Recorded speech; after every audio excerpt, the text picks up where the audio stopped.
O senhor pode me dizer por que recebeu 32 milhões de reais no dia 2 de 12 de 2024 da empresa RM Administrativo e Serviços?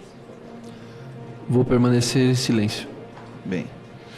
O senhor pode me dizer qual é a sua ligação com a GEAP, Autogestão em Saúde, aqui do Distrito Federal? Vou permanecer em silêncio. O senhor pode me dizer se o seu primo, Ademir Fratic, foi secretário executivo do Ministério da Saúde no ano 2015? Vou permanecer em silêncio. O senhor pode me dizer qual foi o partido político, qual foi o político que abriu as portas da GEAP para vocês? Vou permanecer em silêncio. O senhor pode me dizer por que seu pai doou 100 mil reais para Rodrigo Hollenberg, aqui do Distrito Federal, ex-governador? Vou permanecer em silêncio. O senhor pode me dizer qual o motivo de seu pai ter doado mais de R$ 1 milhão para partido político aqui registrado em Brasília? Vou permanecer em silêncio. Seu pai tem relação com... Eu acho que foi o PSDB. Que eu tinha esquecido.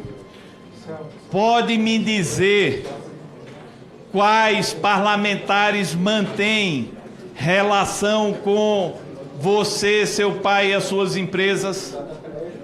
Vou permanecer em silêncio. O senhor pode me dizer, em relação ao senhor Antônio Luiz, ex-deputado lá de Santa Catarina, qual é a participação dele nas suas empresas? Vou permanecer em silêncio. O senhor pode me dizer se já foi preso ou processado alguma vez?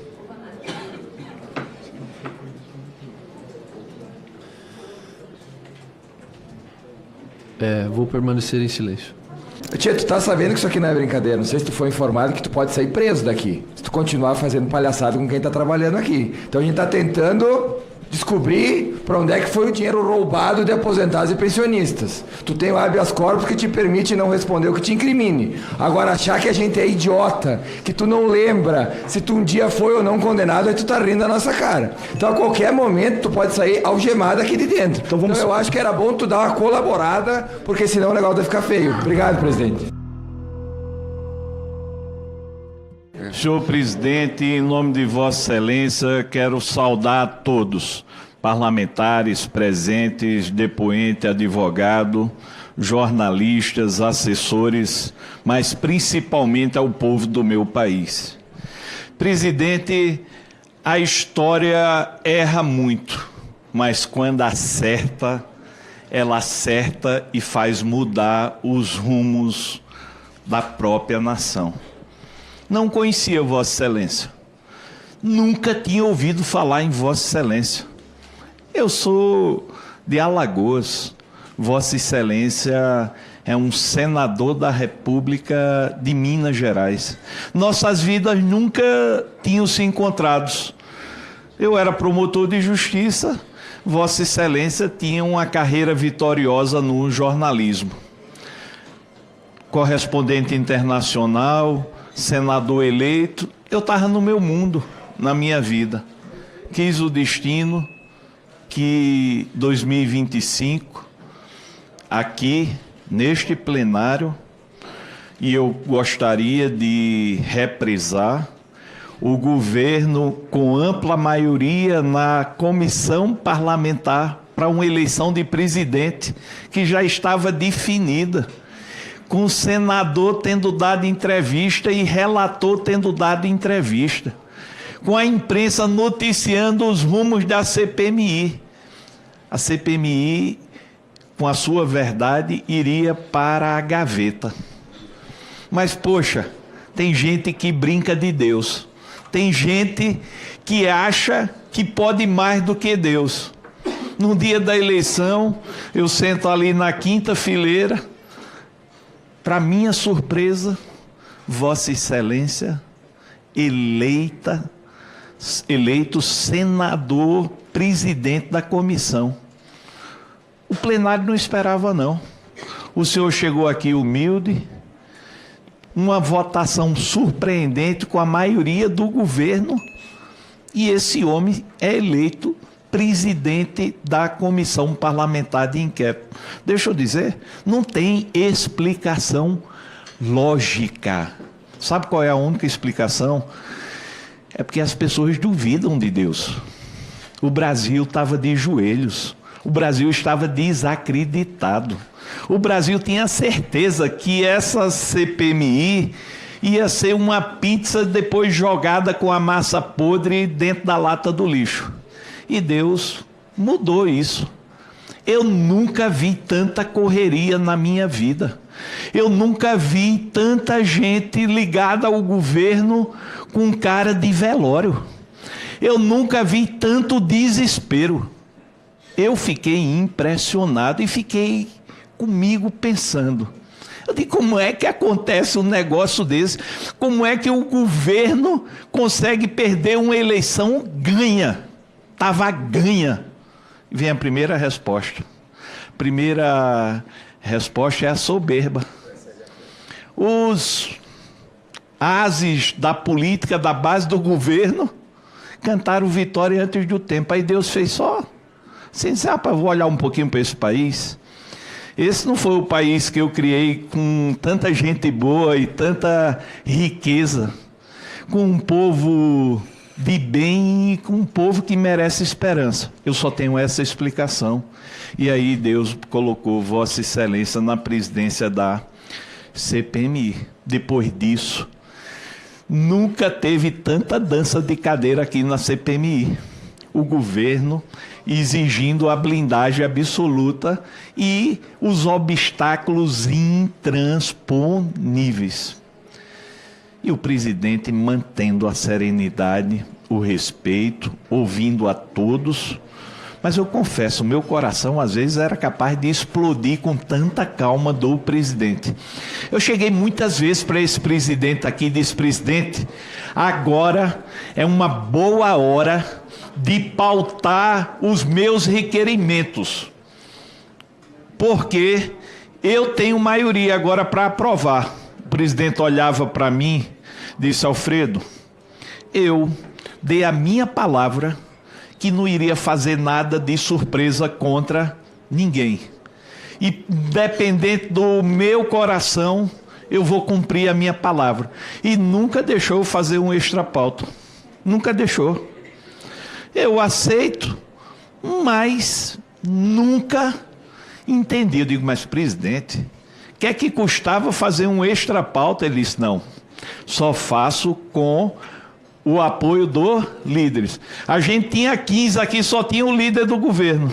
Ele dizia não, e o presidente cumpria. Eu ia para casa, não queria nem ver o rosto do presidente. Eu digo, perdi a oportunidade de mudar os rumos da CPMI. Mas como o presidente sempre foi uma pessoa correta, eu tenho o maior respeito. O presidente nunca chegou para mim como relator, nunca chegou para mim para dizer: Alfredo, esquece isso aqui e vá para essa direção. Alfredo, esse aqui me impediu. Olha, nós estamos no ano da eleição, nós estamos tratando com o sistema financeiro e bilhões de reais. Se esse homem que está aqui quisesse a eleição dele resolvida, com milhões no bolso, se ele quisesse cuidar do futuro dele, ele bastava fazer uma pequena tirineta e a vida dele econômica estaria resolvida. O presidente sempre agindo com retidão. Muitas vezes a gente faz aquilo até que a gente não quer fazer, mas a gente faz em nome da transparência e da responsabilidade que temos com o país. E eu tenho acompanhado a agonia do presidente. Presidente com um câncer, aqui levando pancada, se aborrecendo, escolheu entre a nação e a saúde, escolheu ficar com a nação e no último momento foi que precisou esclarecer que estava precisando se operar. Se operou, precisou reoperar, com dor, vem para cá com colete, vem para cá debaixo de sacrifício, mas não perde a elegância, a serenidade e a fé em Deus. O presidente vê aqui exaltação, uns falam mais altos, outros da forma que querem, e o presidente mantém a postura.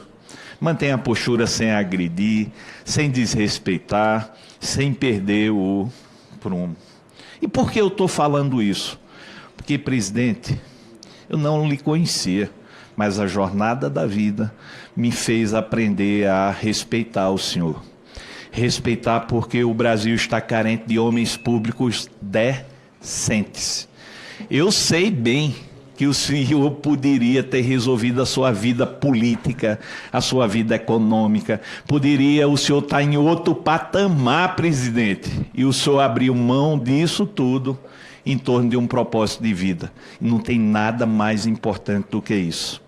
Mas o que eu mais admiro o senhor é que mesmo nas turbulências, o senhor tem um norte e um farol, que é Deus. Quero lhe dizer, presidente, que hoje eu me atrasei um pouco.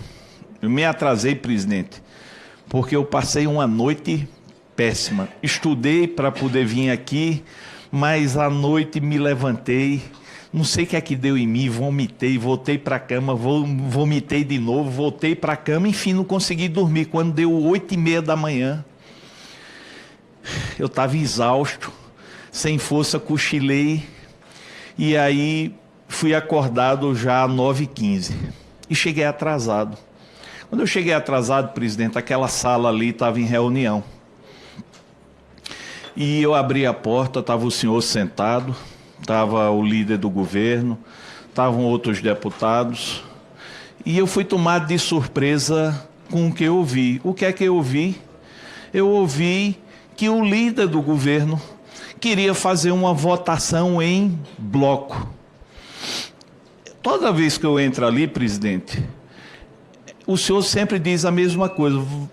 Oposição e situação, qual é o acordo? E quando eu entrei, o senhor estava implorando, com a sua simplicidade, para a oposição e situação chegarem a um acordo. E o senhor, como sempre faz, olha, veja aí qual é o requerimento que vocês têm interesse, que vocês não têm, mas vamos chegar a um acordo. E eu ouvi um deputado da base do governo dizer, não tem acordo, não tem acordo, e eu disse, hoje veio com a faca nos dentes. E o senhor, mais uma vez, vamos fazer um acordo, e o deputado disse, não, nós temos maioria e queremos votar em bloco.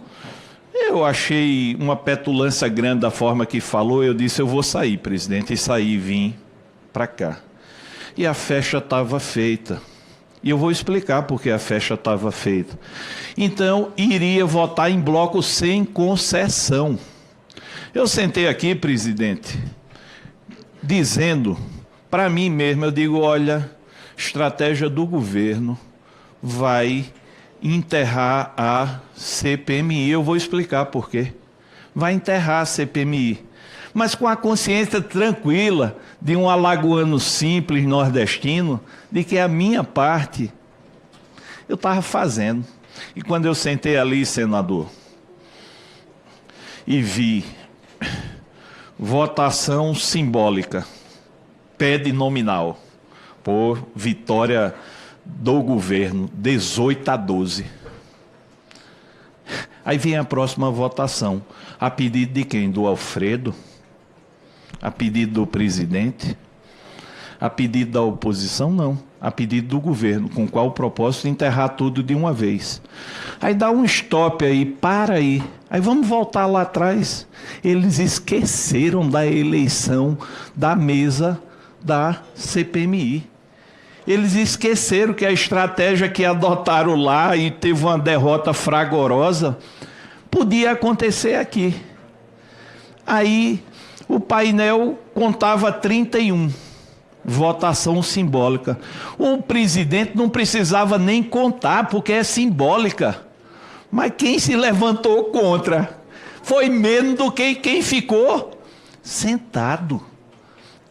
A estratégia do governo errou pela segunda vez. Então eu queria dizer ao Lula, que é o chefe da base, quero dizer ao Lula, Lula, não fique com raiva do presidente, do relator e da oposição, não. A gente quer o bem do Brasil. Agora fique com raiva da sua base, fique com base da sua liderança, porque eles erraram pela segunda vez na estratégia. Eles foram soberbos. Eles foram e partiram para uma estratégia que tinha tudo para dar errado. Ei, não tem aquele negócio que parece, tem jeito, tem forma, você vê, mas não é? Foi o que aconteceu com a decisão da base do governo. Ficou com soberba e esqueceu de trazer os votos para o plenário. Já pensou? Perderam pela segunda vez. Com essa perda, presidente, eu quero dizer ao senhor, mas eu quero dizer ao senhor olhando nos seus olhos, Minas produziu um homem de vergonha. Os seus familiares, seus amigos e os seus conterrâneos, e eu sou testemunha disso, pode dizer, Carlos Viana é um homem entre quatro portas, entre quatro paredes e é um homem publicamente. Eu sou testemunha. Eu lhe pressionei muitas vezes para a gente votar aqui na ausência da base. E o senhor não permitiu. O senhor manteve a imparcialidade e o senhor manteve o propósito da sua palavra. Presidente, quem criou esse problema para o governo foi o próprio governo. Então isso eu quero deixar bem claro. Mas mais uma vez, presidente, eu não acredito no acaso. Deus de alguma forma está olhando para esse país pela segunda vez e dando uma chance de nós passarmos a limpo tudo o que está acontecendo. Ó, presidente, correram lá para a casa oficial do presidente do Senado. A oposição, a situação está toda lá. E os jornais já estampam. Governo se vale de Alcolumbre para salvar Lulinha. Eu vou mostrar aos senhores o que é que nós estamos discutindo aqui.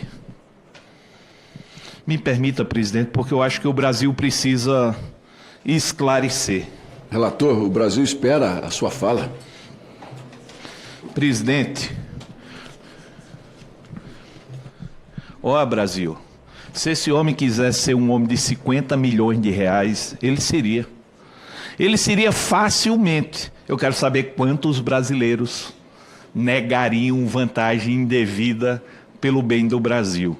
Por isso, meu orgulho.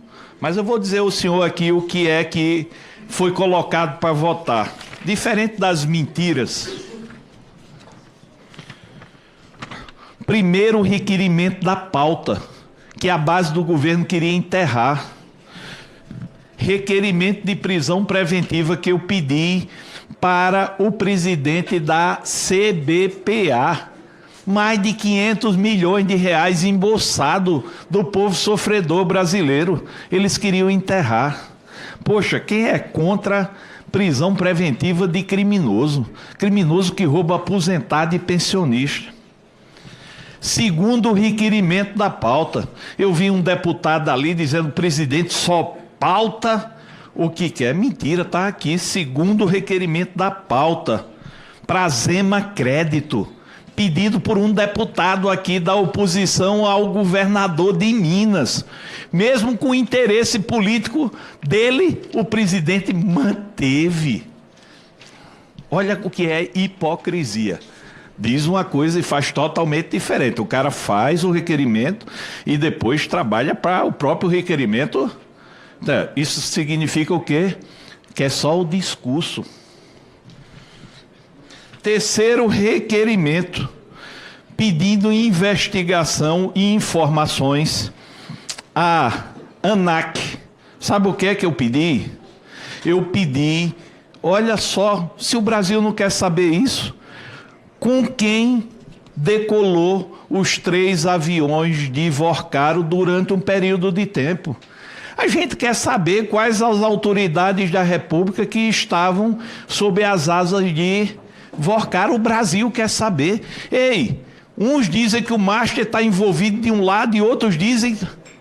Tem nada mais prático para esclarecer do que mostrar quem voava nas asas dos aviões do dono do Master para a Europa, Estados Unidos, seja lá para onde for. Está aqui. A base do governo queria enterrar. Eu só estou lendo alguns.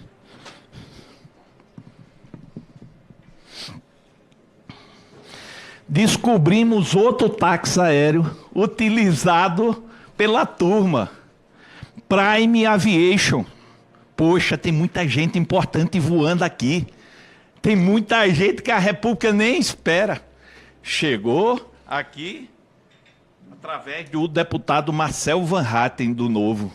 Poxa, quando eu fui ler o requerimento, eu disse, como é que eu não me atentei para essa Prime?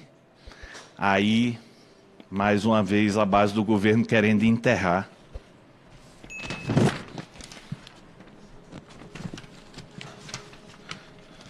Aí aqui, pedindo informações à Dataprev e o INSS sobre o meu INSS+.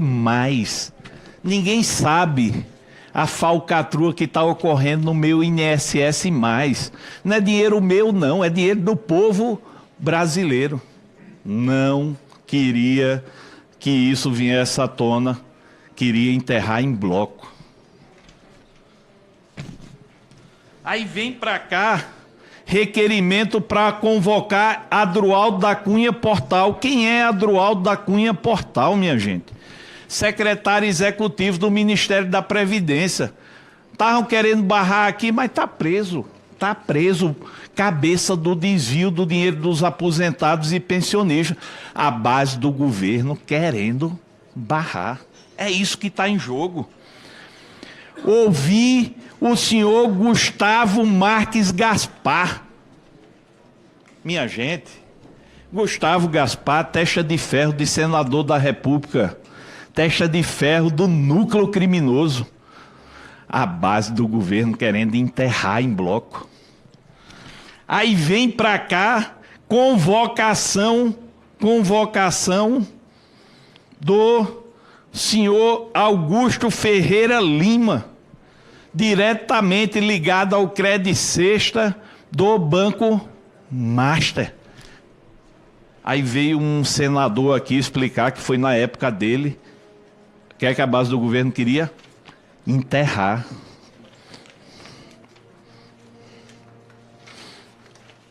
Eu vou ler, presidente, me permita, porque é para ficar para a história.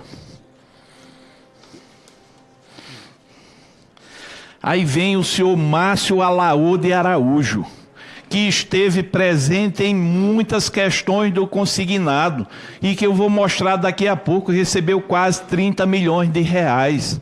Aí a base do governo querendo o quê? Enterrar. Aí veio o Banco Santander, o presidente do Banco Santander, que o governo já blindou uma vez e que estava pronto para enterrar de novo a convocação. Presidente do Banco Santander. Olha os personagens poderosos que nós estávamos discutindo.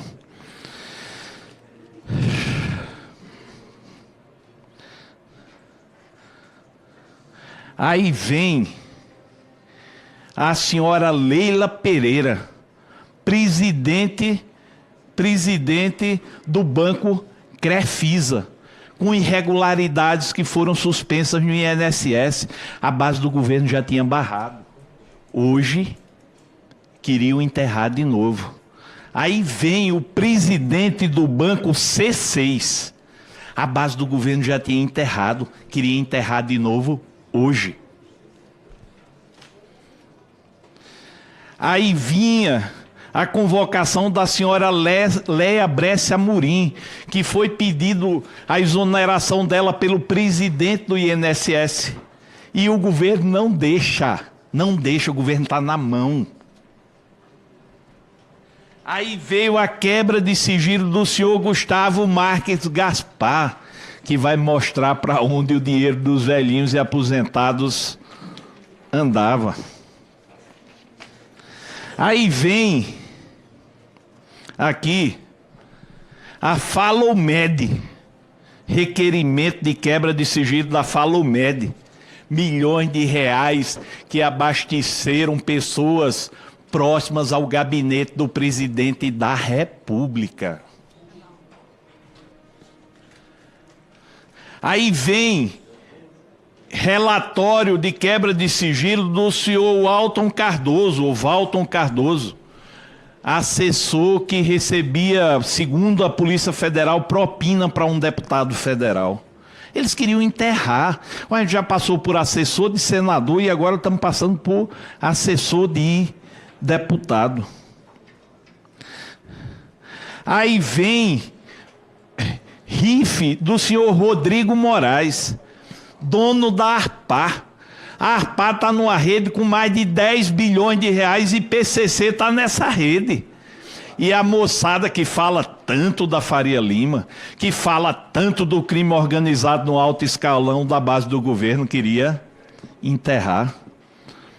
Aí vem o requerimento, não é para prestar depoimento não, é para afastar o sigilo do senhor Fábio Luiz da Silva. Vamos parar aqui. Tá bom, se o governo queria proteger o Fábio Luiz, fizesse o destaque do Fábio Luiz. Mas por que esse interesse de barrar tudo isso que eu falei até hoje?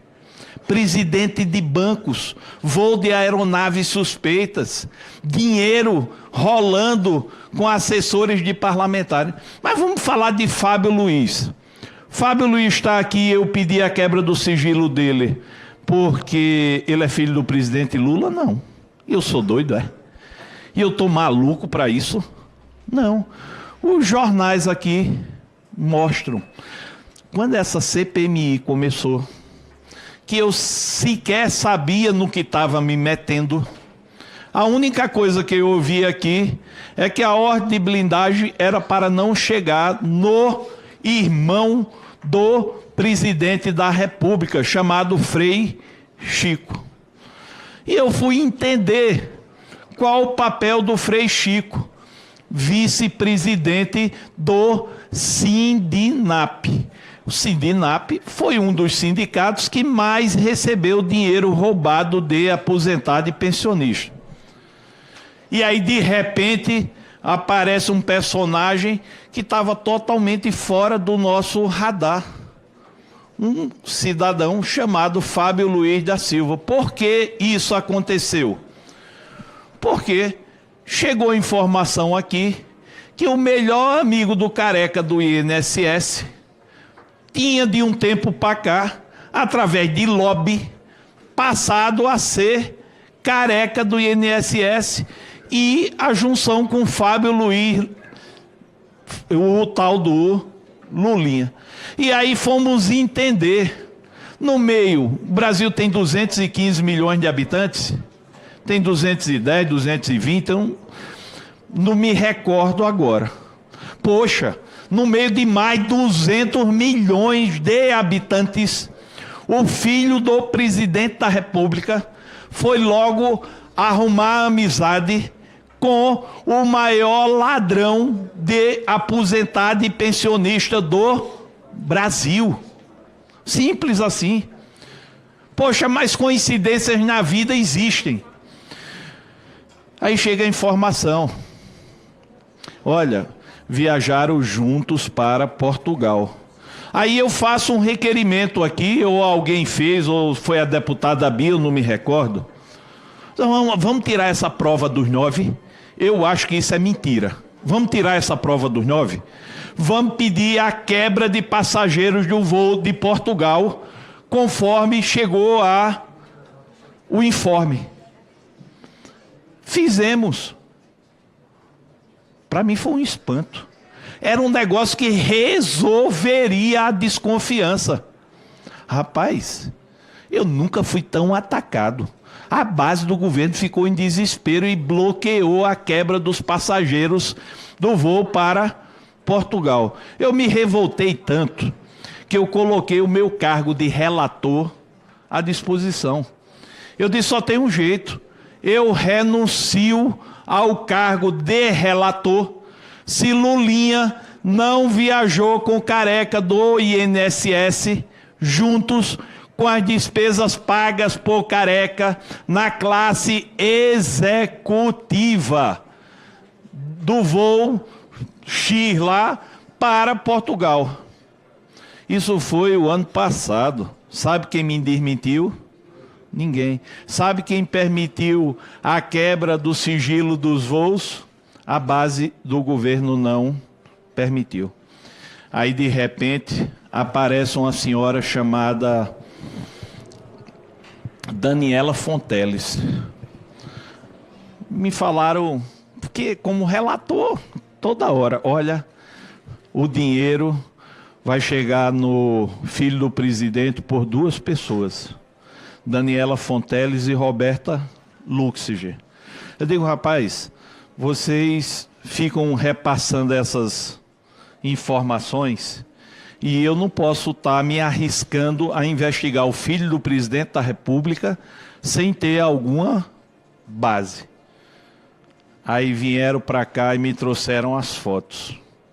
Eu digo, epa, com foto a coisa já muda um pouco de figura. Aí sabe o que é que eu descobri? Que a Roberta Luxinger era comadre da mulher do Lulinha e dele. E eu nunca tinha ouvido falar em Roberta Luxinger na vida. Aí depois vim descobrir que Roberta Luxinger é ex-esposa de um delegado da Polícia Federal, Protógenes Queiroz, que hoje está na Suíça, não sei, com asilo político, alguma coisa. E que essa Roberta Luxinger, ela se aproximou da família do Lulinha, faziam viagens juntos, era muito próximo. Quando o Lulinha vinha para cá, para uma casa de lobby dela, ficava aqui em Brasília. E aí eu senti segurança de pedir a quebra de sigilo da Roberta Luxinger. Para que fazer isso? Os ataques que eram assim, eles se triplicaram. Não deixaram quebrar o sigilo da Roberta Luxinger. Não deixaram convocar a Roberta Luxinger. Muito bem. Aí vamos para Daniela Fonteles. Eu nunca tinha ouvido falar em Daniela Fonteles. E por que quebrar sigilo de Daniela Fonteles? Não porque foi marqueteira do PT no governo Dilma. Eu digo, de jeito nenhum. Eu vou quebrar sigilo de ninguém porque foi marqueteiro de PT ou de qualquer partido lá. Eu também, a gente tem que ter limite moral, a gente tem que saber o que vai fazer. Aí quebramos de outra situação que foi do Careca do INSS. Rapaz, foram mais de 10 milhões de reais que, para minha surpresa, foram direcionados para Daniela Fonteles. E sabe o que aconteceu? Uma parte desse dinheiro feita em câmbio e mandado para Portugal. Aí eu digo, epa, aí a gente já está falando de Careca e Daniela. Aí um deputado ali da liderança se levantou, disse, olhe, respeitem a moça, foi a venda da casa, aonde foi mesmo? Trancoso, sei lá onde foi, lá no sul da Bahia, que Daniela vendeu para Careca, foi 5 milhões. Meu amigo, então o cara pagou um juros de nada, porque já apareceu mais de 12 milhões, olha só, era mentira. Aí volto para Roberta Luxinger, recebendo milhões de reais do senhor Careca do INSS. Aí volto para Roberta Luxinger de novo, mandando Careca do INSS descartar os telefones porque viria operação. Citando textualmente que o filho do presidente da República já tinha passado por isso e que ele precisava descartar os telefones. E a CPMI continuando a blindar esses personagens. Aí viemos para uma votação mostrando a safadeza, mostrando os caminhos. Cacete, o governo consegue manter Roberta Luxig e consegue manter Daniela Fonteles incólumes. Aí eu vou mais à frente e descubro que Daniela Fonteles tem 2 irmãs e pelo menos uma delas já trabalhava com careca do INSS recebendo recurso há mais tempo, dentro das empresas do careca. Aí vamos mais uma vez, eu estou dizendo descubro, mas isso é a imprensa ajudando, isso são pessoas anônimas, e isso é com base em tudo do apanhado. Aí vamos mais à frente, descobrimos que havia uma organização criminosa liderada por Roberta e careca do INSS, com a junção e o apoio do filho do presidente da República para liberar cannabis medicinal no Ministério da Saúde. Eu digo, eu não acredito não. Eu não acredito, o cara vai se passar por isso. No momento de tanto conhecimento público de tudo. Aí quando eu vou ver, o secretário executivo do Ministério da Saúde, na época, eu não me lembro quem era ministro, recebe careca do INSS e recebe Roberta Luxig algumas vezes no Ministério da Saúde, um Suendeberg Barbosa, alguma coisa assim que eu esqueço o nome. O cara lá de dentro do Palácio do Planalto. Aí a gente vai um pouco mais adiante. Aparecem todo o rastro, os rastros do dinheiro e infelizmente a CPMI, com a base do governo, quando eu falo CPMI, impedindo da gente continuar a investigação. Aí muda-se o relator da ação relacionada à CPMI do INSS. O senhor Toffoli passou a ser do André Mendonça. Qual foi um dos primeiros atos? Olha só, foi medida cautelar em cima de Daniela Fonteles, em cima de Roberta Luxig, em cima de Gustavo Gaspar, que estava aqui, que eu mostrei, em cima de assessor de senador e deputado federal. E eu digo isso, presidente, com a cabeça erguida para o país, porque está na hora do país saber a verdade. Qual é a verdade? Era dinheiro fácil, dinheiro roubado de quem não tinha sequer a chance de lutar. E muitos da República se aproveitaram dessa oportunidade. Não fui eu que botei Lulinha lá dentro, não fui eu que botei Roberta, não fui eu que botei Daniela, não fui eu que botei Gustavo Gaspar, deputado, senador. Esse homem aí, que eu não conhecia, me escolheu relator. E eu vendo o exemplo dele, vendo o exemplo dos meus pais e da minha história de vida, tendo temor a Deus, eu não vou fazer favor de safadeza de ninguém para sujar o meu nome. Então, a única coisa que nós estamos fazendo aqui é caminhando de acordo com o rastro do dinheiro e das evidências. Aí vamos um pouco mais à frente. Os descontos associativos, quando esse homem assumiu a presidência e os senhores na CPMI, nós tínhamos um rombo de bilhões de reais, 10 bilhões, senador Girão. E sabe quantos presos, deputado Marcon, sabe quantos presos? Diga aí, quando começou? O senhor disse mesmo, zero. Ou seja, estava um verdadeiro festival da impunidade. Aí a CPMI foi andando, as instituições brasileiras que estavam, muitas delas omissas e acovardadas, essas tiveram que agir, nem que fossem impelidas pelas circunstâncias. cada vez mais a gente vai mostrando ao Brasil o tamanho do problema. Tem muitos padrinhos aqui no Congresso, essas associações. Isso não é um roubo praticado só pelos presidentes e componentes das associações, não. Muitos funcionários públicos e muitos políticos e muitos empresários botaram a mão na lama em detrimento de gente simples e sofredora. Mas aí vem a próxima etapa. Não conversei com o presidente para não dar ao presidente uma carga a mais de tudo que o presidente tinha que conduzir. O presidente estava às vésperas de uma operação que iria decidir se ele ia permanecer vivo, curado, ou se ele ia morrer.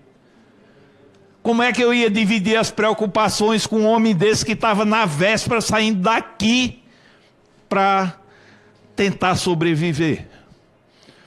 E conversei com a equipe técnica e disse como nós vamos investigar agora o sistema financeiro. Se você encontra um parceiro errado nesse diálogo, o parceiro pode se valer daquela informação e pode usar até o seu nome para dizer, ó, consegui blindar você e amanhã teu nome está envolvido e você está ferrado para sempre. Eu preferi guardar no meu coração. Sem poder dividir com o presidente, eu fui para casa, pensei como iria convocar o sistema financeiro. A gente teria que ter regras. Não podia ser da minha cabeça. Então, eu resolvi, com base nos dados da Senacom, Secretaria Nacional do Consumidor do governo atual e do Banco Central, ver quais os scores dos bancos e pelo volume de negociações. A gente tinha 40 associações de desconto associativo. Nós não pudemos ouvir todos, mas pegamos as que tinham maior volume e maior problema. Pois bem, e convocamos quem para estar aqui? Os presidentes. Foi que a gente fez. Peguei as 10 instituições financeiras, proporcionalmente com maior número e volume de negócios, para poder também não se equivocar, essa tem mais. Não, mas tem que ver proporcionalmente à liberação de recursos. E pedir a convocação dos presidentes. Rapaz, um dia que eu entrei ali, que o presidente ia pautar, parecia um enxame em cima do presidente, querendo pressionar o presidente para tirar nome de banco, para tirar nome de presidente de banco para ser convocado. E o presidente, mais uma vez, de forma séria, honesta, tranquila, disse, eu não posso fazer isso. Eu vou levar a votação. A véspera de se operar, esse homem veio para cá, botou em votação e a base do governo terminou blindando o C6, blindou o Santander, blindou o PicPay e blindou... Eu já falei do Santander, tem outro aí que blindou a Crefisa. E eu não dividi com o presidente, poxa, indo se operar. Depois que o presidente voltou, a gente conversou sobre isso. E achamos injusto, e o presidente me dizendo, eu não vim aqui para blindar uns e para beneficiar ou prejudicar outros. Então, eu refiz as convocações dos pedidos de vinda dos presidentes de bancos, e o presidente colocou na pauta. Olha, eu não estou falando de banco A, de banco B, de banco C, de banco D ou de qualquer banco. É o sistema financeiro que envolve milhões e milhões de reais. O presidente não fez o favor, eu não fiz o favor, e muitos dos senhores e das senhoras tiveram a hombridade de não fazer o favor. Teoricamente, a gente podia ter a nossa campanha liquidada. Estamos falando com o sistema financeiro. podia ter resolvido financeiramente na véspera de uma campanha. Aí eu pergunto, é isso que o Brasil espera da gente? É isso que o povo brasileiro quer dos seus representantes? Nós agimos decentemente. O presidente fez uma pauta esta semana, não foi escolhendo na lupa quem é que vinha para cá para a pauta ou deixava de vir, não. O presidente teve até o cuidado de não permitir perseguição política e exposição de personagens que não estavam devidamente provados. Aí eu volto para o começo. Eu dormi tendo a certeza que a gente ia votar requerimento a requerimento e o governo ia ter maioria para derrubar todos. Aí o governo inventou uma fórmula que nunca tinha inventado. Na soberba, olha, em vez da gente se desgastar para dizer que estamos protegendo o sistema financeiro, o Banco Master, os voos de aeronave, o banqueiro fulano de tal, o banqueiro cicrano, o banco tal, a ARPA, que é um túnel de propina de bilhões de reais. Vamos dar o golpe? Regimentalmente falando. Qual era o golpe? Vamos votar em bloco. Rapaz, e o presidente, mais uma vez, com essa paciência, seriedade, o presidente, eu fiz um apelo a ele, eu digo, presidente, faça isso, não. Ele não pode, Alfredo, é o regimento. Eu tenho que colocar em bloco. Poxa, o governo e a base do governo saiu pulando, feliz da vida. Estava tudo resolvido. Ninguém ia se desgastar. Rapaz, aí Deus mais uma vez mostrou que a soberba precede queda. Aí agora, em vez de estarem aqui para ouvir um depoimento importante e lutando por justiça, essa base está toda reunida. Sabe por quê? Porque está todo mundo, você conhece quem? Você consegue pressionar quem? Vamos lá para o Davi Alcolumbre, a gente tem que mostrar a ele que isso é um perigo para a República. Não vai sobrar ninguém, tem muita gente no bolso. Aqui tem um banqueiro, aqui tem um sistema financeiro, aqui tem o filho do presidente da República. As contas dele não podem ser mostradas. Vocês querem acabar a República, vocês são loucos. E aí, está um Deus nos acuda neste momento. Agora, neste momento, enquanto aqui está uma paz, tem outros locais que está um Deus nos acuda. Lá o caba ligando, Lula não, deve ser presidente, tem uma péssima notícia. Deram um golpe. Não, Lula, deram golpe não. É a tua base. A tua base errou mais uma vez a estratégia. A estratégia que perdeu a eleição aqui. E diziam que tinha sido um golpe. Olha aqui o golpe. O golpe foi eleito legitimamente. Agora, desse outro lado, presidente, são tantas forças poderosas e contrárias. São tantas forças que estão trabalhando para derrubar uma eleição legítima, uma votação legítima, que eu queria dizer ao povo de Minas Gerais: aconteça o que acontecer, a República tem um novo herói. Se chama Carlos Viana. É um herói, presidente, pela coragem, pela decência e pela dignidade. É fácil fazer favor ao poder. Poxa, talvez todos nós quiséssemos, de alguma forma, agradar e ser reconhecido lá o poder. Mas, presidente, seria justo com a nação? Presidente, seria justo nós sermos beneficiados e o povo brasileiro ir para a lata do lixo? Quero dizer ao senhor presidente, o senhor mais uma vez agiu com decência, dignidade, honrando Minas Gerais. E é de Minas Gerais que hoje, através do senhor, o Brasil se orgulha. Senhor presidente, eu começo propriamente sobre o depoimento, mas antes eu não poderia deixar de mostrar em que estágio da República nós estamos.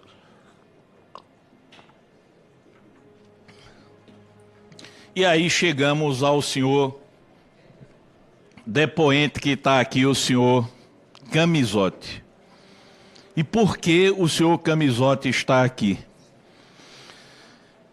Queria iniciar aqui a apresentação. Mas, senhor Camizotti, antes de adentrar a apresentação, eu queria ouvir um pouco sobre o senhor. Poxa, o senhor eu vi que é muito jovem. O senhor tem que idade? 33 anos. Olha, o senhor tem 33 anos, o senhor está no início de uma jornada de vida. Mas o senhor não é como milhões de brasileiros. O senhor é uma pessoa que tem condições financeiras. Possivelmente o senhor já tenha nascido com uma condição financeira bastante diferenciada. O senhor é formado em quê? Engenharia. O senhor é filho de quem? Maurício Camizotti. E da sua mãe? Cecília Simões. O senhor pode me dizer onde se encontra o seu pai neste momento? Vou permanecer em silêncio. O senhor pode me dizer se o seu pai se encontra preso? Vou permanecer em silêncio. O senhor pode me dizer se o seu pai está preso, acusado de participar do roubo dos aposentados e pensionistas Relator. do INSS? Só um minutinho. Antes dele responder, vou lembrar a defesa e ao próprio testemunha que está aqui. Vou ler aqui a interpretação sobre o habeas corpus que ele tem.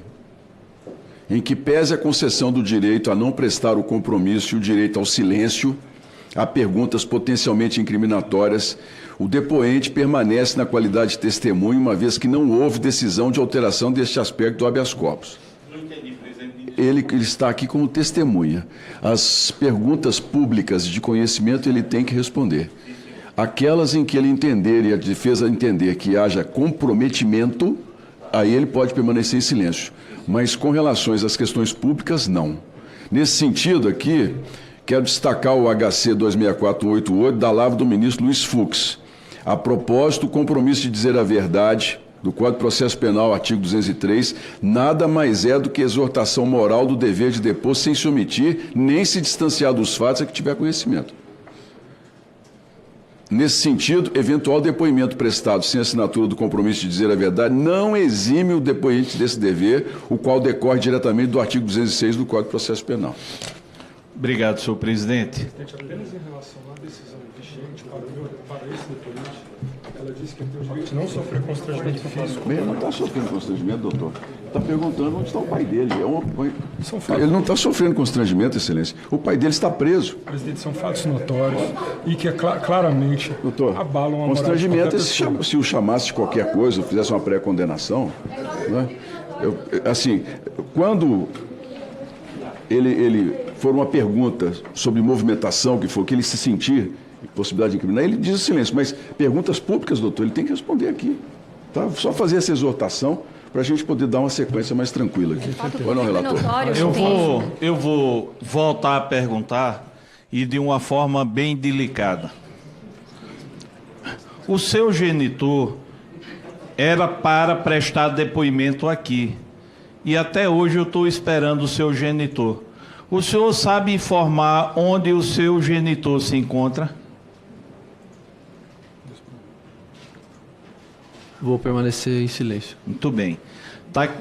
Taquigrafia. Deixa isso aí registrado.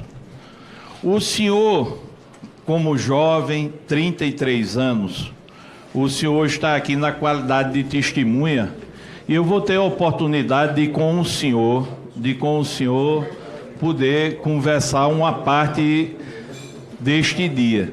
O senhor ouviu falar no escândalo do INSS? Vou permanecer em silêncio. Pronto. O senhor já ouviu falar numa empresa chamada Rede Mais? Sim. Pronto. Abre aqui, por favor. Olha, só para começar. Quando eu vim para Brasília, eu sabia que ia encontrar gente que tinha muitas condições financeiras também, que o Brasil inteiro poder estar aqui, mas eu quero dizer que estamos diante do senhor Paulo, e a família do senhor Paulo movimentou por volta de 800 milhões de reais. Então, esse é o motivo do senhor Paulo estar aqui. Vamos passar. Passa. Então vamos, o que interessa que é dado público, tá certo? Olha, o senhor chega aqui como testemunha. O senhor pode sair como uma testemunha ou o senhor pode sair como um grande suspeito. Já que o senhor me parece uma pessoa bem intencionada, na verdade quem vê rosto não vê coração, mas eu olhando o senhor, achei o senhor bem intencionado. Eu tenho certeza que o senhor vai poder me esclarecer quais funções ou quais serviços ou quais produtos essas empresas elas prestam, certo? Então bora falar da Associação Brasileira das Empresas de Cartões de Saúde e Benefícios, ABCS. Qual é a sua função na empresa?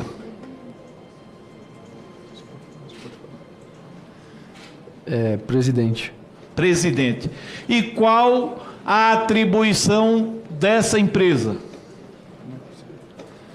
Vou permanecer em silêncio. Não, o senhor não pode permanecer em silêncio em relação à atribuição de uma empresa. Presidente, toda a resposta que a testemunha vai dar, o advogado sopra Não, excelência. Ele tem. Mas não, é o advogado que está Não, mas ele tem direito à assessoria jurídica. Mas isso como aí é que nós não podemos. uma pergunta dessa? Não, aí quando ele der a resposta, nós podemos questionar a testemunha.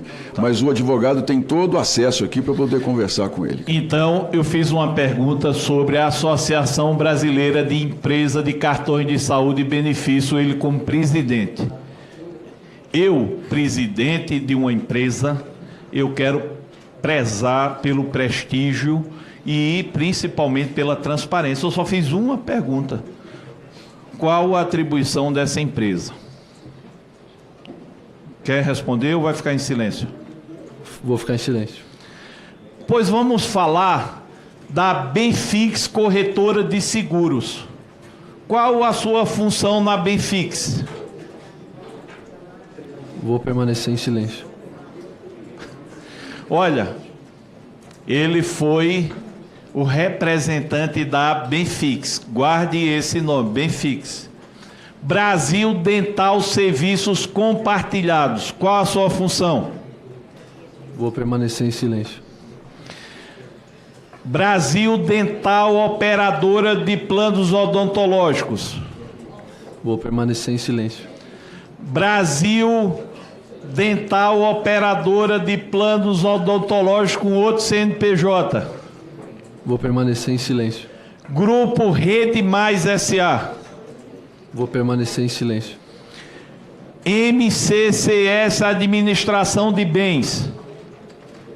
Vou permanecer em silêncio. NB Estúdio Vila Olímpia. Vou permanecer em silêncio. Presidente, a gente vai tocar a sessão assim, ele não vai dizer nem se ele é homem ou mulher, se é vivo, está morto, como é que vai funcionar, presidente? Vou colocar uma questão aqui, Marcon, o seguinte, deputado Marcon. Mulher não pode perguntar hoje. Ele pode permanecer em silêncio nas questões que podem incriminá-lo. Tá. Se essas empresas, por exemplo, vou dando hipótese aqui, são empresas de fachada, o silêncio dele se justifica. Tá bom, presidente. Então ele está admitindo que é fachada. Bem, isso aí é o... Entendi a estratégia. Entendeu? Entendi. Presidente, eu não sei se eu perguntei a Odonto Seguro Operadora Não. de Planos. Ainda não. Senhor depoente. Senhor depoente. Qual a atribuição da Odonto Seguradora Operadora de Planos? Vou permanecer em silêncio. Senhor depoente, qual a função da ProGood Soluções? Vou permanecer em silêncio. Passa aí, por favor. Senhor depoente, qual as atribuições da Prodente? Vou permanecer em silêncio. Senhor depoente Paulo Camisotti, qual as atribuições da empresa ProGoods Comércio? Vou permanecer em silêncio. Senhor Paulo Camisotti, qual as atribuições da ProRio, da ProHealth Limitada? Vou permanecer em silêncio. Senhor Paulo Camisotti, qual as atribuições da Rede Mais Saúde Limitada? Vou permanecer em silêncio. Senhor Paulo Camisotti, filho de Maurício Camisotti, qual as atribuições da Rede Mais Saúde Limitada com outro CNPJ? Vou permanecer em silêncio. Tem mais 4 Rede Mais Saúde com CNPJ repetido, senhor Paulo Camisotti. Quais as atribuições? Vou permanecer em silêncio. Senhor Paulo Camisotti, qual a atribuição da Rede Total de Benefícios Limitada? Vou permanecer em silêncio. Senhor Paulo Camisotti, qual a atribuição da Simples Saúde Limitada? Eu vou permanecer em silêncio. Senhor Paulo Camisotti, qual a atribuição da Simples Soluções Limitada? Vou permanecer em silêncio. Senhor Paulo Camisotti, qual a atribuição da SPS? Vou permanecer em silêncio. Passa aí.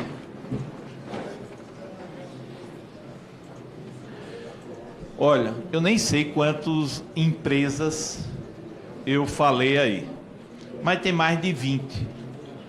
Quando a gente trata de um empresário no Brasil, que tem, diante do contexto que esse Brasil cobra tanto imposto e empreender no Brasil é tão difícil, eu poderia estar diante aqui de uma pessoa que tem sucesso na vida. Mais de 20 empresas como representante ou presidente. Se tem alguém neste país que pode ser chamado de presidente, é Paulo Camisotti. Então, ele é presidente de mais de 20 empresas. A única dúvida que nós temos agora é o que um empresário com mais de 20 empresas tem a ver com o escândalo, o roubo do INSS. Passa aí, por favor. Passa aí. Senhor Paulo Camisotti, qual a sua relação com a AMBEC? Senhor Paulo Camisotti, qual a sua relação com a CEBAP? Vou permanecer em silêncio. Passa mais outra. Senhor Paulo Camisotti, qual a sua relação ou das suas empresas com a Ansbras? Vou permanecer em silêncio. Eu agora estou mostrando 3 associações que juntas tiraram de aposentados e pensionistas quase 1 bilhão de reais. Passa aí, por favor. Passa. Passa. Passa aí. Depois eu vou voltar lá para o gráfico. Mas eu vou fazer umas perguntas ao senhor, que eu vou lhe dar a oportunidade, de mostrar ao país que o senhor é um empresário decente, que o senhor é um empresário que orgulha a nação.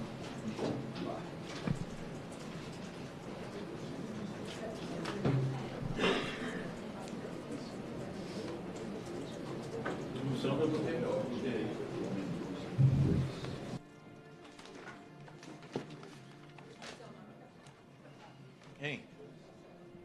É o meu óculos aqui, é? Não é? É.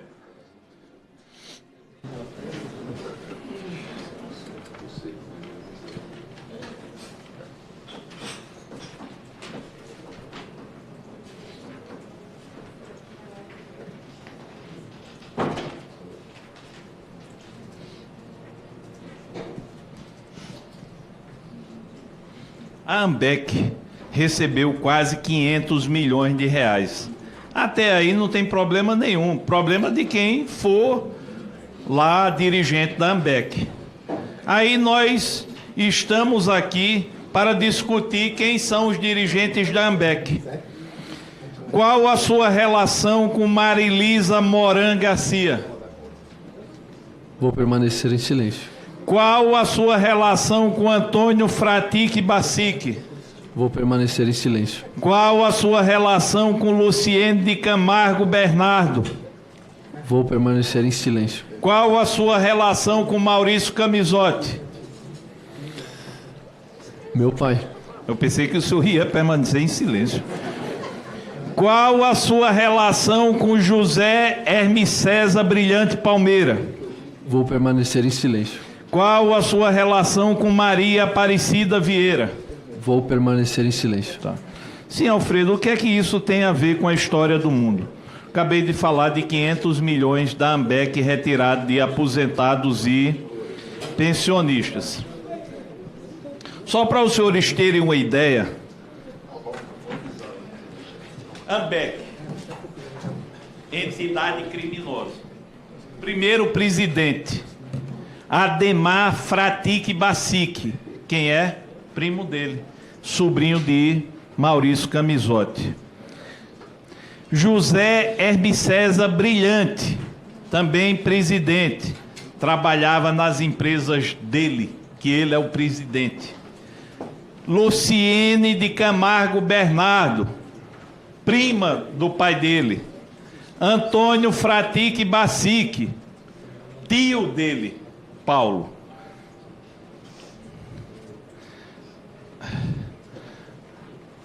Então, a Ambec, toda constituída na diretoria, laços familiares dele, de sangue, e também com pessoas que eram funcionárias dessas empresas aí que a gente começou a citar.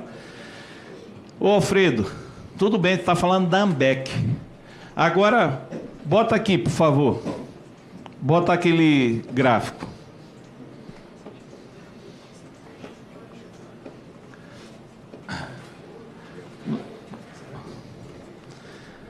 Falando da Ambec, quem é o procurador da Ambec? Se chama Careca do INSS. Os senhores estão cansados de ouvir aqui que o maior bandido do roubo do INSS foi quem? Careca do INSS, Antônio Carlos Camilo Antunes. Os senhores estão completamente equivocados. Essas três empresas que juntas receberam quase 900 milhões de reais, Ambec, Sebap e Ambras. Eu já mostrei a Ambec, para não tomar muito tempo dos senhores, que hoje foi um dia já bastante movimentado. A Ambec, a relação familiar todinha com as empresas dele e do pai. Mas, além disso, a diretoria da Ambec, toda família Camisotti ou agregados. Receberam aqui do INSS. Tem problema desconto associativo do INSS? Não, desde que haja uma prestação de serviço. Primeiro problema. 100% das auditorias e averiguações dessas três empresas que retiraram quase 900 milhões, 100% fraudulentas. Não é 98, 97, 90, 100%. Tá, mas esse dinheiro foi para onde? Os senhores vão ver agora. O senhor Antônio Carlos Camilo Antunes, que está preso, esse elemento aqui, desses três núcleos, que ele é procurador e a família Camisotti mantém o domínio, recebeu quanto? 76 milhões de reais. Esse pessoal sem prestar serviço nenhum. Agora, sim, e Paulo Camisotti entra onde nessa brincadeira? Olha, Previdente Assistência Odontológica. Está aqui o rapaz. Recebeu sabe quanto? Sem prestar serviço? 175 milhões de reais. Careca recebeu 76, a empresa deles, aqui que está tudo ligado, Ademir Fratic, que era da Ambec, Paulo Camisotti, que é ele, primo, sócio, Maurício Camisotti, tudo junto, 175 milhões de reais. Aí a Bfix, que ele, representante, dono, sócio, recebeu sem prestar nenhum serviço 12 milhões de reais. A Rede Mais Saúde, que ele é presidente e dirigente, recebeu mais 176 milhões de reais. O brasileiro comum sequer entende esses números. Nós estamos falando de um rapaz aqui sentado que está usando o direito dele ao silêncio, presidente e representante de mais de 20 empresas, que poderia ser um empresário bem-sucedido, que é um jovem diferente de milhões de outros jovens do Brasil que não têm oportunidade.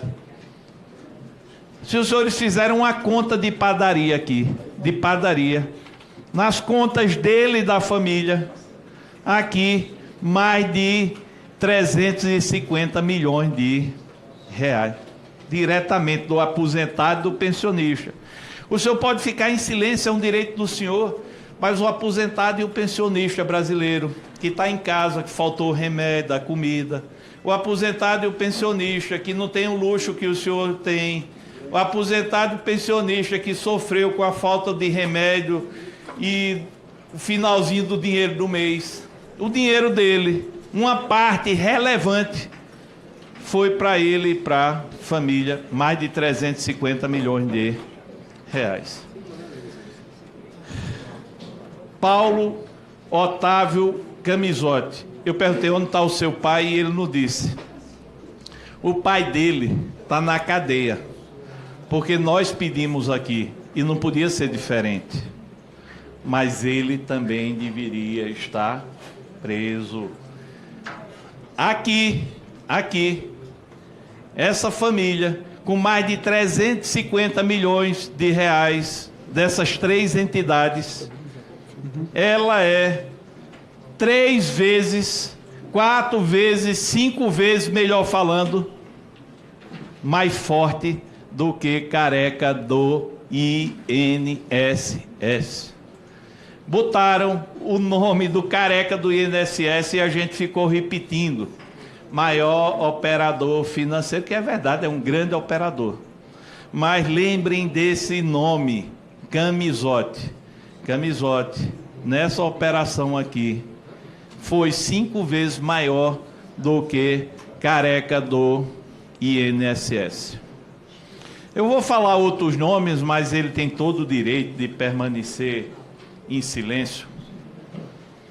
Primeiro dia de CPMI, segundo dia, terceiro dia, sei lá que dia foi, eu vim para cá e elaborei uma lista de mais de 21 prisões, só baseado no que a Polícia Federal já tinha apurado e ainda não tinha conseguido pedir a prisão.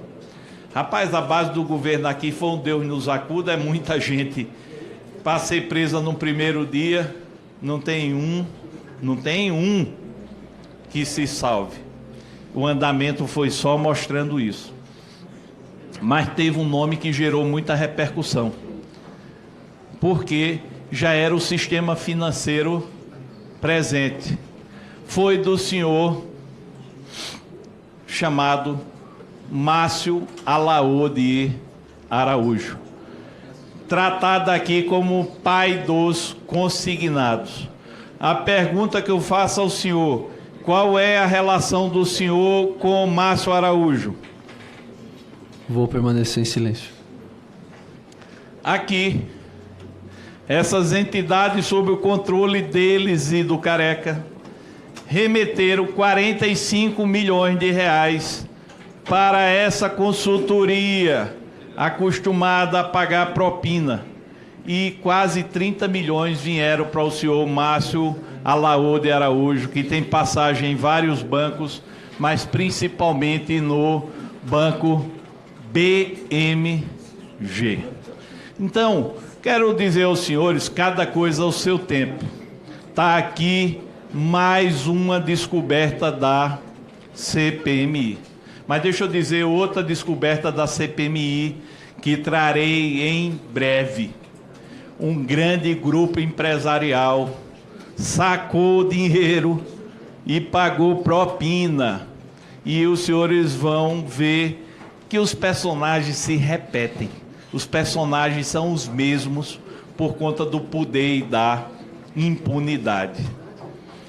Então, senhores, se me permitirem abreviar a minha apresentação, como eu disse, hoje foi um dia muito tenso. Ele e o pai montaram uma rede estruturada de serviço fictício que arrancava dinheiro das associações que eles mesmos dominavam.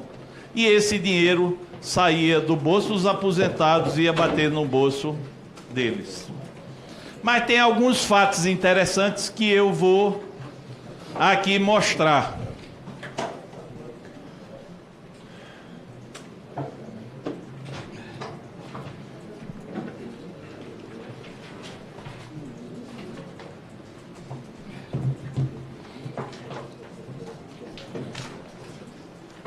O senhor pode me dizer por que recebeu 32 milhões de reais no dia 2 de 12 de 2024 da empresa RM Administrativa e Serviços?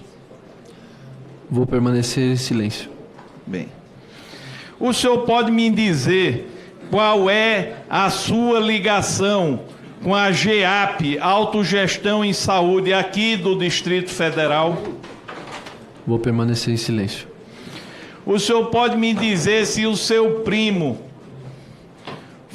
Ademir Fratic, foi secretário executivo do Ministério da Saúde no ano 2015? Vou permanecer em silêncio. O senhor pode me dizer qual foi o partido político, qual foi o político que abriu as portas da GEAP para vocês? Vou permanecer em silêncio. O senhor pode me dizer por que seu pai doou 100 mil reais para Rodrigo Hollenberg, aqui do Distrito Federal, ex-governador? Vou permanecer em silêncio. O senhor pode me dizer qual o motivo de seu pai ter doado mais de R$ 1 milhão para partido político aqui registrado em Brasília? Vou permanecer em silêncio. Seu pai tem relação com... Eu acho que foi o PSDB. Que eu tinha esquecido. Pode me dizer quais parlamentares mantêm relação com você, seu pai e as suas empresas? Vou permanecer em silêncio. O senhor pode me dizer, em relação ao senhor Antônio Luiz, ex-deputado lá de Santa Catarina, qual é a participação dele nas suas empresas? Vou permanecer em silêncio. O senhor pode me dizer se já foi preso ou processado alguma vez?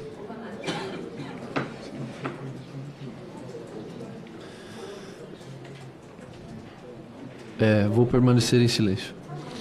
O senhor pode me dizer qual foi o processo que o senhor já sofreu? Vou permanecer em silêncio.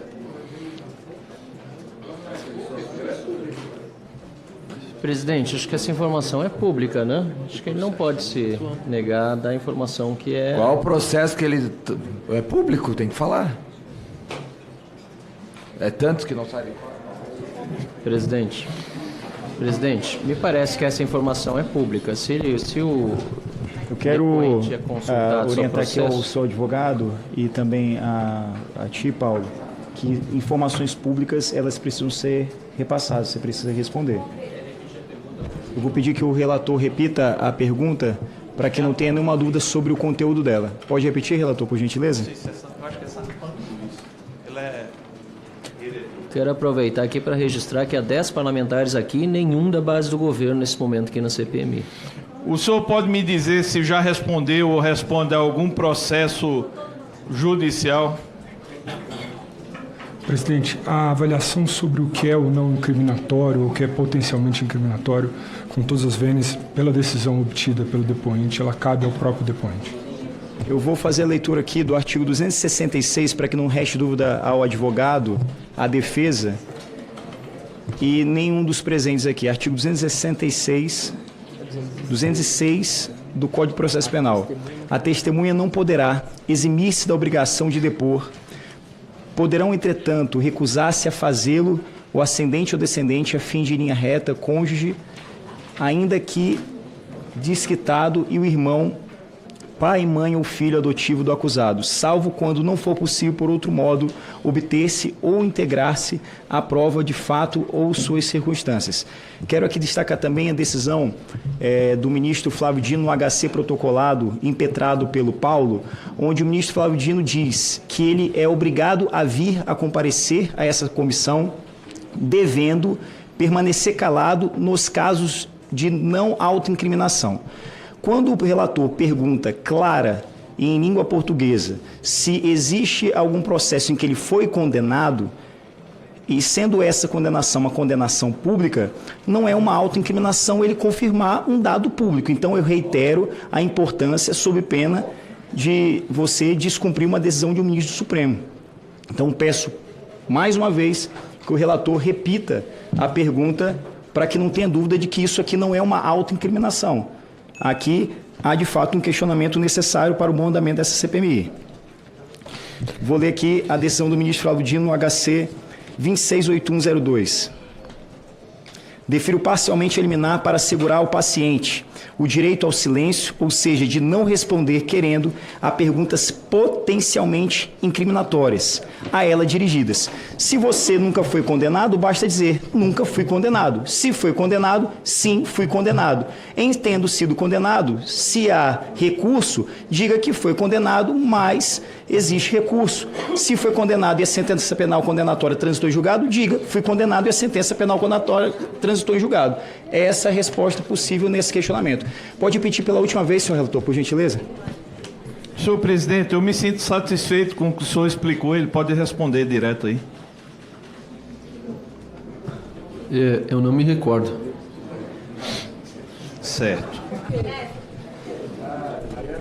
É meio difícil acreditar, presidente. Agora é importante lembrar que o artigo 342 do Código Penal diz que a pena é de detenção para quem mentiu calar a verdade como testemunha no depoimento. Então, assim, eu acho que precisa ficar claro aqui, senhor presidente, que nós estamos diante de uma testemunha, de uma pessoa que não está colaborando, e por dizer que não se lembra se foi condenado ou não condenado. Tia, tu tá sabendo que isso aqui não é brincadeira. Não sei se tu foi informado que tu pode sair preso daqui, se tu continuar fazendo palhaçada com quem tá trabalhando aqui. Então a gente tá tentando descobrir para onde é que foi o dinheiro roubado de aposentados e pensionistas. Tu tem o habeas corpus que te permite não responder o que te incrimine. Agora, achar que a gente é idiota, que tu não lembra se tu um dia foi ou não condenado, aí tu tá rindo da nossa cara. Então, a qualquer momento, tu pode sair algemado aqui de dentro. Então eu acho que era bom tu dar uma colaborada, porque senão o negócio vai ficar feio. Obrigado, presidente. Então, vamos fazer o seguinte, eu vou repetir mais uma vez a pergunta. Você se lembra se teve alguma condenação ou não? Não me lembro. Pode responder no microfone? Não me recordo. Então, para facilitar, para que o relator continue com os outros questionamentos, eu vou fazer uma busca rápida aqui para ver se há algum tipo de condenação no nome do Paulo Otávio Montalvão Camisotti. Ô, presidente, não é papel de Vossa Excelência, por favor. Mas é eu porque... sei que o senhor está fazendo com o melhor da boa vontade. O senhor está dando todas as oportunidades. Eu acho que é melhor deixar a testemunha seguir com as decisões que ele está tomando. Ele relator, Vossa Excelência gostaria de insistir na pergunta? Não, eu vou passar para outro ponto. Perfeito. Essa aí eu já me dou por satisfeito com a omissão. Só para deixar registrado na taquigrafia essa omissão dessa informação, De qualquer modo, para que o relator avance nos outros questionamentos, a gente vai fazer uma pesquisa aqui, mas está registrado a omissão dessa informação muito bem perguntada pelo eminente Grato. relator. Por favor, passa aqui. Vai para o último quadro.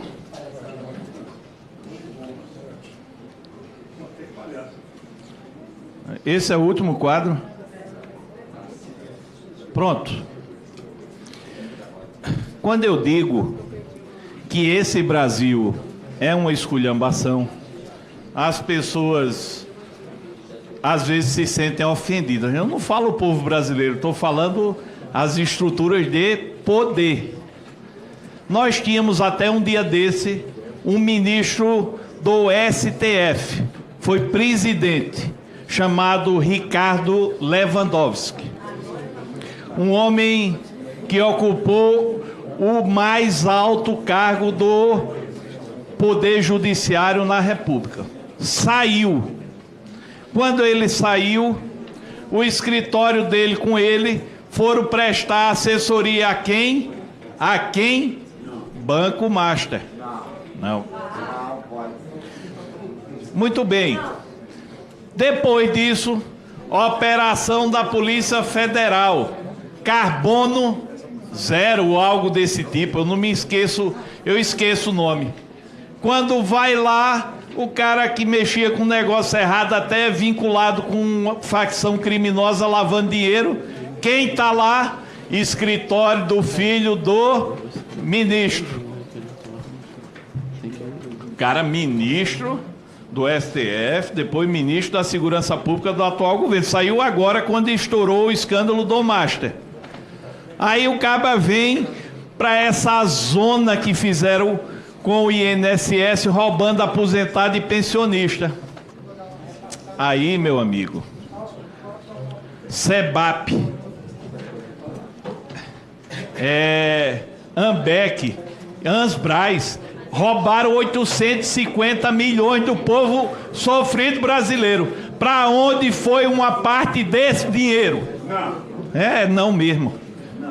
Para o escritório do filho do ministro do STF, ministro da Defesa, quando ele era ministro da Segurança Pública. Quanto? Aí vocês contam aí e vão descobrir. Mas sabe por quê? Sabe por que parou? Sabe por que parou? Sabe por que parou? Parou. No dia 22 de abril de 2025, pagamento. Um dia antes da operação. Me diga uma coisa. Agora diga. Se fosse eu, estaria preso. Eu, Alfredo, eu estaria preso. Se eu botasse o meu filho para advogar, enquanto eu tinha o dever de investigar. Aí deixa eu lhe dizer. Rapaz, isso aqui era em plena investigação pela Polícia Federal dessas associações criminosas. Só parou exatamente um dia antes da operação deflagrada. Aí diga, isso é um país sério? Isso é um país que merece respeito às autoridades constituídas? O chefe da Polícia Federal, ministro Ricardo Lewandowski, estava num birô, um olho apontando para a investigação e outro olho vendo o filho receber dinheiro das entidades investigadas. Foi assim no Master, foi assim na Carbono Oculto, foi assim aqui. Isso não está certo. Isso não é possível.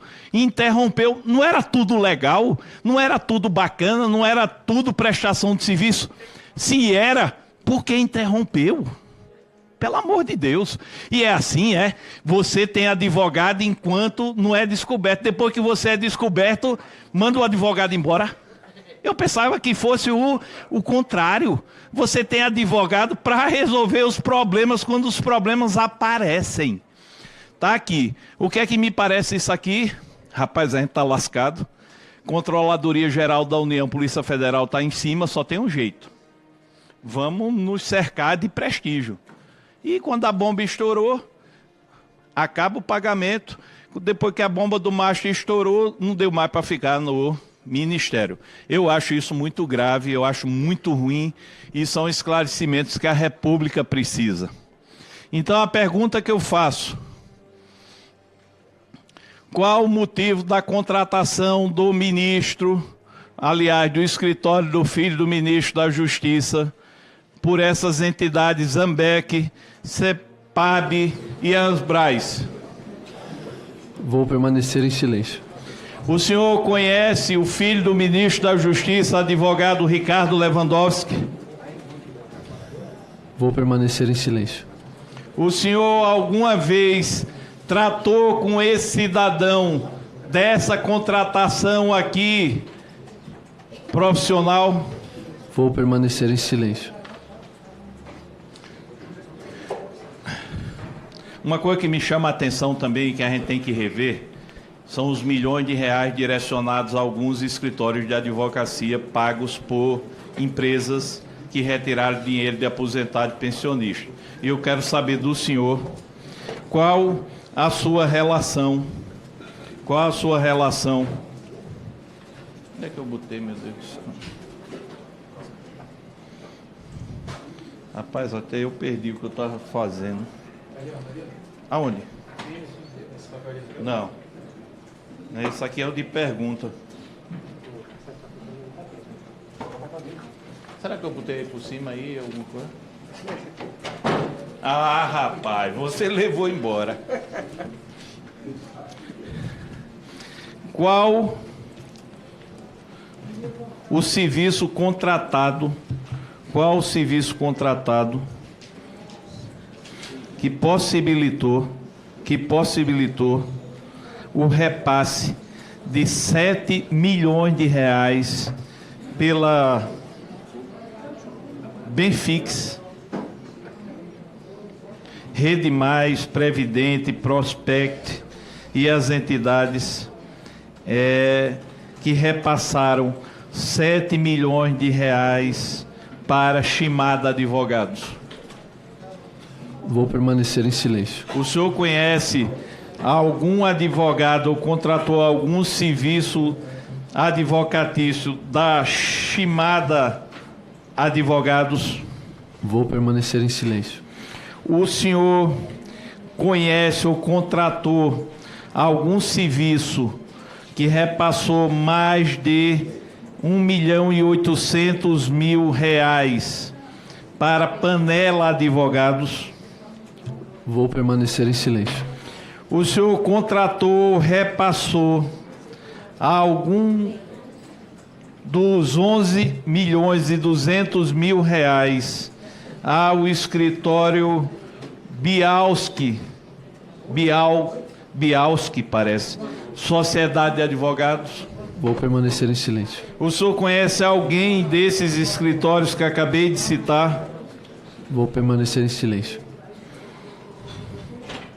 Senhores, hoje eu estou sem paciência, estou sem vontade de ficar aqui fazendo um papel que o povo brasileiro já não aguenta mais, que é o papel de estar frente a frente com a impunidade. Se eu encontrasse esse rapaz, já disse isso uma vez aqui, se eu encontrasse esse rapaz à noite, eu caminhando, ele viesse pela mesma calçada, eu não mudaria de lado, não. Não vou mentir. Rapaz, boa presença. Cara aí, bem criado. Um cidadão que nasceu em berço de ouro. Qual é o perigo que ele iria oferecer? E assim a gente julga pelas aparências. Infelizmente, esse é um mal. É um mal que nós temos que retirar das nossas vidas. Se viesse alguém esfarrapado, negro, tivesse pereba, de chinela, muita gente mudaria de calçada.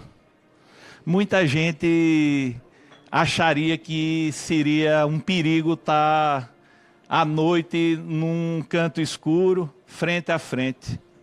Poxa, como a gente se engana. Como a gente faz julgamento apressado e errado. O senhor Paulo Camisotti nasceu rico, viveu rico, permanece rico, teve direito a ensino superior, teve direito a uma família, às melhores casas, a mais de 20 empresas. É uma pessoa que pode sentar em qualquer canto do mundo, pedir uma comida que vai ter dinheiro para pagar, passar numa loja da Ferrari e ver uma Ferrari e comprar, arrumar uma namorada e ir para Paris se quisesse, passear com a família para o mundo inteiro, poxa, ter o relógio que desejasse, realizar os desejos terrenos com muito luxo. Poxa, a pergunta que eu faço aos meus 55 anos de idade: por que tanta ganância? Por que nós brasileiros temos que nos deparar diretamente com a impunidade? Seu Paulo, 33 anos. O senhor talvez não saiba a indignação que o povo brasileiro, neste momento, olhando para o senhor frente a frente, esteja sentindo. O senhor e seu pai e o resto da gangue tiraram do povo brasileiro milhões de reais, mais de 350 milhões de reais diretamente para eles. É muito dinheiro, minha gente. É dinheiro do povo mais sofrido do Brasil. Diga, se houvesse justiça nesse país, se houvesse o fim do ciclo da impunidade, com habeas corpus, sem habeas corpus, com lei ou sem lei, uma pessoa dessa devia estar aqui cabisbaixa, pedindo perdão ao Brasil, mas está confiada na impunidade. Eu espero e faço esse apelo ao ministro André Mendonça, que esse que hoje chegou aqui como testemunha, saia daqui como investigado e seja preso. São mais de 350 milhões de reais retirados do povo brasileiro por ele e pelo pai. Vai entrar e sair pela porta da frente e isso o povo brasileiro não aguenta. Calou em perguntas que deveria ter respondido, que eram perguntas apenas informativas. Já era o suficiente para ser decretada uma prisão por falso testemunho. Mas, seu Paulo, a audiência vai continuar. O que eu posso dizer aos senhores é, terminando da forma que comecei, o pulso do presidente Carlos Viana e o apoio de parlamentares independentes fizeram a história da investigação da CPMI mudar para tirar o cobertor da impunidade. Paulo Camizotti veio depor e teima em puxar esse cobertor de novo para cima, com apoio de políticos e do sistema jurídico. O lugar de Paulo Camizotti, mesmo branco, bem vestido e rico, é na cadeia. Obrigado, senhor presidente.